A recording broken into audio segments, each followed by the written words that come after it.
అండి. ఈ వింటర్‌లో ది బెస్ట్ రెసిపీ అండి. చాలా బావుంటుంది. వేడి వేడి అన్నంలో వేసుకొని తింటే సూపర్‌గా ఉంటుంది. మళ్ళీ వీడియో ఎక్కడ స్కిప్ చేయకుండా లాస్ట్ వరకు వాచ్ చేయండి. ముందుగా గ్యాస్ ఆన్ చేసుకొని కడాయి పెట్టుకోవాలి. కడాయి మందంగా ఉండేటట్టు చూసుకోండి. గిన్నె పెట్టుకున్నా సరే మందంగా ఉండేటట్టు చూసుకోండి. 3 టేబుల్ స్పూన్ నిండా ఆయిల్ యాడ్ చేసేసుకోవాలి. ఆయిల్ కొంచెం ఎక్కువనే పడుతుంది. ఆయిల్ హీట్ అయిన తర్వాత 1/2 టీ స్పూన్ జీలకర్ర వేసేసుకోవాలి. జీలకర్ర చిటపటలాడిన తర్వాత 2-3 పచ్చిమిరపకాయలు యాడ్ చేసేసుకోవాలి. ఒక దాంట్లో 2 కట్ చేసుకోవాలి. 2 మీడియం సైజు ఉన్న ఉల్లిగడ్డ తీసుకొని ఆమ్లెట్కు కట్ చేసుకుంటాం కదా, ఆ విధంగా కట్ చేసుకొని అందులో వేసేసుకోవాలి. కలుపుకుంటూ పచ్చివాసన పోయే వరకు కుక్ చేసుకోవాలి. గోల్డెన్ బ్రౌన్ కలర్కి వచ్చే అవసరం లేదు, పచ్చివాసన పోతే సరిపోతుంది. ఆనియన్స్ కొంచెం కొత్తిమీర వేసేసుకొని అల్లం వెల్లుల్లి పేస్ట్ ఫ్రెష్గా దంచింది అయితే ప్రిపేర్ చేసుకోండి, చాలా బాగుంటుంది రెసిపీకి. 1 టీ స్పూన్ నిండా అందులో వేసేసుకొని కలుపుకుంటూ పచ్చివాసన పోయే వరకు కుక్ చేసుకోవాలి. అల్లం వెల్లుల్లి పేస్ట్ వేగిన తర్వాత ముందుగా కడిగి పెట్టుకుని చికెన్ అందులో వేసేసుకోవాలి. 1/2 కిలో తీసుకున్నాను. అందులోకి రుచికి తగినంత ఉప్పు, చిటికెడు పసుపు వేసేసుకొని మొత్తం ఒకసారి కలిపేసుకొని చికెన్లోకి వచ్చే వాటర్ అంతా ఇంకిపోయే వరకు కుక్ చేసుకోవాలి. మీడియం ఫ్లేమ్లో పెట్టుకొని కుక్ చేసుకోవాలి. ఇది కుక్ అయ్యే వరకు ఇప్పుడు పక్క గ్యాస్ ఆన్ చేసేసుకొని కడాయి పెట్టేసుకొని, కడాయిలో చుక్క కూర అండి ముందుగా నేను రెడీ చేసి క్లీన్గా కట్ చేసుకొని వాష్ చేసుకొని పక్కకు పెట్టేసుకున్నది. 20కి 6 కట్టలు ఇస్తారండి మా సైడ్ అయితే. ఎక్కువ తీసుకోకూడదు, మళ్ళీ పుల్లగా ఉంటుంది కదా చికెన్కి. దానికి 1/2 కిలో చికెన్కి 6 కట్టలు అయితే కరెక్ట్గా సరిపోతుంది. మొత్తం క్లీన్గా చేసేసి ఈ విధంగా మొత్తం వేసేసుకున్న తర్వాత 1/2 టీ స్పూన్ ఆయిల్ అందులో యాడ్ చేసేసుకోవాలి.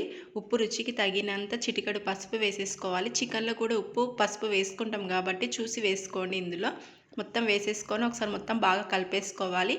మీడియం ఫ్లేమ్లో పెట్టుకొని 3 మినిట్స్ వరకు కుక్ చేసుకోవాలి. 3 మినిట్స్కి అందులో ఉన్న వాటర్ అంతా బయటకు వచ్చేసి ఇలా మెత్తగా అయిపోతుందండి ఆ కూర మొత్తము.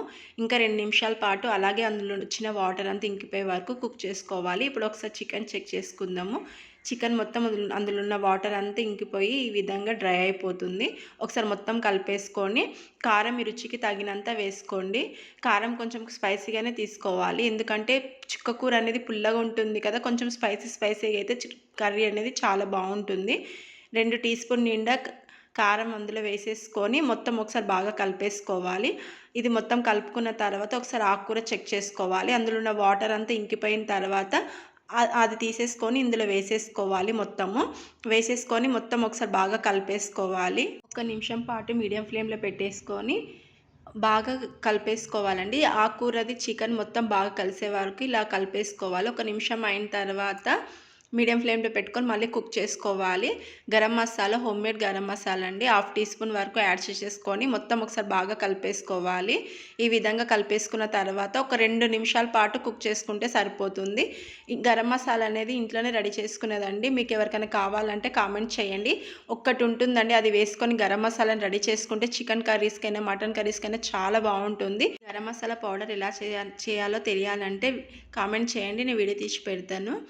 నాకు ఉప్పు కొంచెం సాల్ట్ కొంచెం తక్కువ అనిపించింది, అందుకని పైనుంచి కొంచెం సాల్ట్ వేసేసుకొని మొత్తం ఒకసారి బాగా కలిపేసుకొని మీడియం ఫ్లేమ్లో పెట్టుకొని 2 మినిట్స్ వరకు కుక్ చేసుకోవాలి.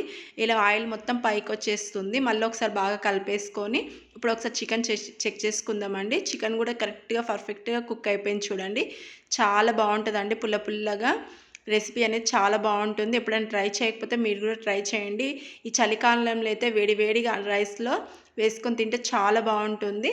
అంతే అండి, పైనుంచి కొంచెం కొత్తిమీర చల్లేసుకొని గ్యాస్ ఆఫ్ చేయడమే. ఎంతో ఈజీగా అయిపోతుంది, ఎంతో టేస్ట్గా ఉంటుందండి. తినేటప్పుడు పుల్లగా కారంగా చాలా బాగుంటుంది. చలికాలంలో అయితే ది బెస్ట్ రెసిపీ అనాల్సిందే, అంత బాగుంటుంది. మళ్ళీ మీరు ఎప్పుడైనా ట్రై చేయకపోతే తప్పకుండా ట్రై చేయండి. మీకు ఎలా కుదిరిందో కామెంట్ చేయండి. ఈ రెసిపీ నచ్చినట్లయితే ఒక లైక్ అయితే ఇవ్వండి, మీ తెలిసిన వాళ్ళతో షేర్ చేసుకోండి. అలాగే ఫస్ట్ టైం నా వీడియో చూసే వాళ్ళు ఉంటే లైక్, షేర్, సబ్స్క్రైబ్ చేసుకొని బెల్ ఐకాన్ క్లిక్ చేయండి.